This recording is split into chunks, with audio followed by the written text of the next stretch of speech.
નમસ્કાર. ગુજરાતના ખૂણે ખૂણાના સૌથી અગત્યના અને રસપ્રદ સમાચારો સાથે હું ફરી હાજર છું. તો ચાલો જરા પણ સમય બગાડ્યા વગર સીધા જ આજના મુખ્ય સમાચારો પર એક નજર નાખીએ. આરાધના ગુજરાતી ન્યૂઝમાં આપ સૌનું દિલથી સ્વાગત છે. સૌને મારા રામ રામ અને જય ગરવી ગુજરાત. તો સૌથી પહેલાં વાત કરીએ આપણા ખેડૂત ભાઈઓ માટેના એક ખૂબ જ મહત્વના સમાચારની. જુઓ, હવામાન નિષ્ણાત અંબાલાલ પટેલે એક ચિંતાજનક આગાહી કરી છે. એમના કહેવા મુજબ 22 જાન્યુઆરીથી રાજ્યમાં માવઠાનું એટલે કે કમોસમી વરસાદનું સંકટ આવી શકે છે.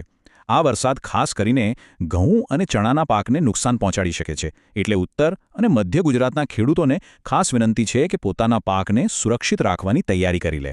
સારું, એક તરફ માવઠાની ચિંતા છે તો બીજી બાજુ બજારમાંથી ખેડૂતો માટે ખુશીના સમાચાર પણ આવી રહ્યા છે. રાજકોટ અને ગોંડલ એપીએમસી જેવા મોટાભાગના માર્કેટ યાર્ડમાં જીરું અને કપાસના ભાવમાં જોરદાર તેજી જોવા મળી રહી છે. રવિ પાકની આ સિઝનમાં સારા ભાવ મળવાથી ખેડૂતોમાં આનંદનો માહોલ છે. અને ખેડૂતો માટે રાહતની વાત અહીં જ પૂરી નથી થતી. સરકારે પણ એક મોટો નિર્ણય લીધો છે.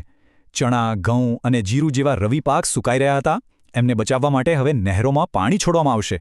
ખાસ કરીને બનાસકાંઠા અને સૌરાષ્ટ્રના ખેડૂતો માટે આ સમાચાર જાણે એમના પાકને નવું જીવન આપશે.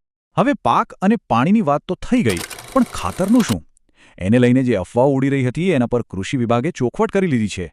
ખેડૂત મિત્રો, ચિંતા કરવાની કોઈ જ જરૂર નથી. રાજ્યમાં યુરિયા અને ડીએપી ખાતરનો પૂરતો જ જથ્થો છે, એટલે કોઈ પણ ખોટી અફવા પર ધ્યાન ના આપતા. અને સરકારની એક બીજી યોજનાની વાત કરું તો એ છે કિસાન સૂર્યોદય યોજના. આ યોજના હવે સુરત અને દક્ષિણ ગુજરાતના ઘણા બધા ગામો સુધી પહોંચી ગઈ છે. આનો સીધો મતલબ એ છે કે હજારો ખેડૂત પરિવારોને હવે ખેતી માટે રાતના ઉજાગરા નહીં કરવા પડે, કારણ કે એમને દિવસે વીજળી મળશે. આનાથી એમના જીવનમાં ખરેખર મોટો ફેરફાર આવશે. જો તમને અમારા આ સમાચારો અને માહિતી આપવાની રીત ગમતી હોય તો એક નાનકડી વિનંતી છે. અમારી આ ચેનલને લાઇક, શેર અને સબસ્ક્રાઇબ જરૂર કરજો. ચાલો હવે ખેતીવાડીની વાતો પરથી આવીએ શહેરી જીવન તરફ. આજે સવારે અમદાવાદમાં તો વાતાવરણે કંઈક અલગ જ મિજાજ બતાવ્યો. સવારમાં એટલું ગાઢ ધુમ્મસ હતું કે જાણે આખા શહેરે સફેદ ચાદર ઓઢી લીધી હોય. આના કારણે રસ્તા પર જોવામાં બહુ તકલીફ પડતી હતી અને ટ્રાફિક પણ સાવ ધીમો ચાલી રહ્યો હતો. વાતાવરણની જેમ જ બજારમાં સોનાના ભાવે પણ લોકોને આશ્ચર્યમાં મૂકી દીધા છે. સોનાના ભાવમાં એટલો મોટો ઉછાળો આવ્યો છે કે એણે અત્યાર સુધીના બધા જ રેકોર્ડ તોડી નાખ્યા છે. અને અત્યારે તો લગ્નની સિઝન ચાલી રહી છે, એટલે ખાસ કરીને મધ્યમ વર્ગના પરિવારોની ચિંતા ખૂબ જ વધી ગઈ છે. આંકડો સાંભળીને જરા નવાઈ લાગશે. 24 કેરેટ સોનાનો ભાવ 10 ગ્રામનો 1,43,000 રૂપિયાથી પણ વધારે થઈ ગયો છે. આટલો મોટો ભાવ વધારો ખરેખર જે લોકો ખરીદી કરવાનું વિચારી રહ્યા છે એમના માટે એક મોટો પડકાર છે. આ બધી ચિંતાઓ વચ્ચે ગુજરાત અને આખા દેશ માટે એક ગર્વ લેવા જેવા સમાચાર પણ છે. આપણા ગાંધીનગરમાં દેશની પહેલી હાઈટેક બાયોસેફ્ટી લેવલ 4 એટલે કે BSL-4 લેબ બનવા જઈ રહી છે. આ લેબ ભવિષ્યમાં ખતરનાક વાયરસ અને ચેપી રોગો પર સંશોધન કરવામાં બહુ જ મહત્વનો ભાગ ભજવશે. ફરી પાછા આવીએ બદલાતા વાતાવરણ પર, જેની સીધી અસર હવે આપણા બધાના સ્વાસ્થ્ય પર દેખાઈ રહી છે. રાજ્યના મોટા શહેરોમાં શરદી, ઉધરસ અને વાયરલ તાવના કેસમાં ગયા અઠવાડિયા કરતાં આ અઠવાડિયે લગભગ 20% વધારો જોવા મળ્યો છે. એટલે આરોગ્ય વિભાગે સૌને સાવચેત રહેવાની સલાહ આપી છે. પણ કહેવાય છે ને કે જ્યાં સમસ્યા હોય ત્યાં સમાધાન પણ હોય છે. આવું જ એક જોરદાર સમાધાન ખેતીના ક્ષેત્રમાં જોવા મળી રહ્યું છે. ગુજરાતના ખેડૂતો હવે ધીમે ધીમે રાસાયણિક ખેતી છોડીને પ્રાકૃતિક ખેતી તરફ વળી રહ્યા છે.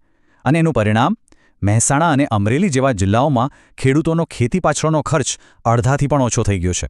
ચાલો સમજીએ કે આ કઈ રીતે શક્ય બન્યું. આ તફાવત જરા જુઓ. જ્યાં પહેલાં પરંપરાગત ખેતીમાં 1 વીઘાનો ખર્ચ લગભગ 15,000 રૂપિયા આવતો હતો, ત્યાં હવે પ્રાકૃતિક ખેતીમાં એ જ ખર્ચ ઘટીને માત્ર 2,600 રૂપિયા થઈ ગયો છે. આ તો જમીન આસમાનનો ફરક કહેવાય. અને આનાથી ખેડૂતોની આવક બમણી કરવામાં ખરેખર મદદ મળી શકે છે. તો સવાલ એ છે કે આ ચમત્કાર થયો કઈ રીતે? એની પાછળ 3 મુખ્ય કારણો છે. પહેલું, મોંઘા રાસાયણિક ખાતરની જગ્યાએ ગાયના ગોબર અને ગૌમૂત્રમાંથી બનતા જીવામૃતનો ઉપયોગ.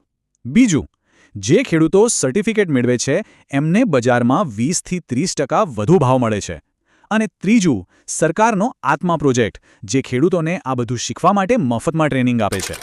તો આ હતા આજના કેટલાક મુખ્ય સમાચારો. હવે મારે તમને એક સવાલ પૂછવો છે. શું તમને આમાંથી કોઈ સમાચાર, ખાસ કરીને પ્રાકૃતિક ખેતી વિશે વધુ ઊંડાણમાં જાણવામાં રસ છે? આજના માટે બસ આટલું જ. વધુ સમાચારો અને આવી જ રસપ્રદ માહિતી માટે આરાધના ગુજરાતી ન્યૂઝ સાથે જોડાયેલા રહેજો. અને હા, અમારી ચેનલને લાઇક, શેર અને સબસ્ક્રાઇબ કરવાનું ભૂલતા નહીં. જય હિન્દ, જય ગરવી ગુજરાત.